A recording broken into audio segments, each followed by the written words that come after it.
आज मैं आपको एक बहुत ही दिलचस्प कहानी सुनाने जा रहा हूं, जो हमें जिंदगी का एक अहम सबक सिखाती है। ये कहानी है एक चालाक लोमड़ी और एक भोले भाले ऊंट की। ये पुरानी लोक कथा आज भी उतनी ही प्रासंगिक है जितनी सदियों पहले थी।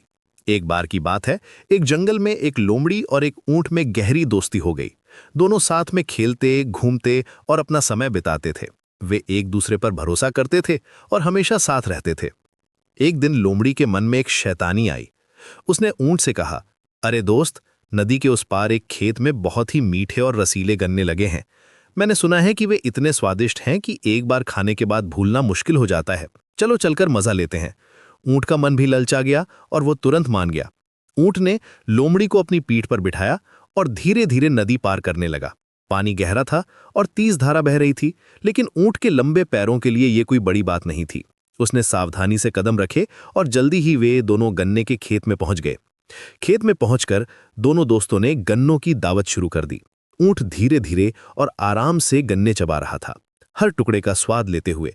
लेकिन लोमड़ी ने बहुत जल्दी जल्दी अपना पेट भर लिया। जैसे ही उसका पेट भरा, उसकी शरारती आदत जाग उठी। वो जोर जोर से हुआ हुआ करने लगी, जैसे कि वो कोई गीत गा रही हो। ऊंट घबरा कर बोला, अरे यार, अभी शोर मत मचाओ, वरना किसान जाग जाएगा और हमारी खैर नहीं। रात का समय है और थोड़ी सी भी आवाज दूर तक जा सकती है। लेकिन लोमड़ी ने बड़ी मासूमियत से जवाब दिया, क्या करूं दोस्त, खाना खाने के बाद गाना गाना मेरी आदत है, मैं इसे रोक नहीं सकती। और हुआ वही जिसका डर था। लोमड़ी के शोर से किसान जाग गया। वो गुस्से में डंडा लेकर खेत में आया और बेचारे ऊंट की जमकर पिटाई कर दी। लोमड़ी छोटी थी, इसलिए वो आसानी से झाड़ियों में छिप गई। ऊंट को अकेले ही सारी मार झेलनी पड़ी और वो दर्द से कराहता रहा।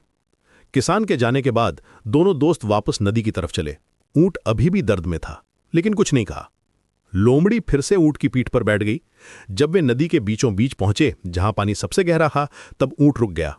दोस्त, ऊंट ने शांति से कहा, मुझे पानी में डुबकी लगाने का मन कर रहा है। लोमड़ी की जान में जान आई।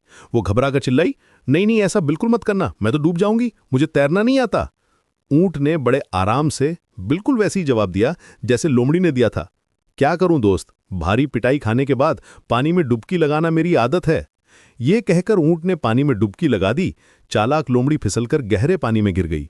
उसे अपनी चालाकी की भारी कीमत चुकानी पड़ी।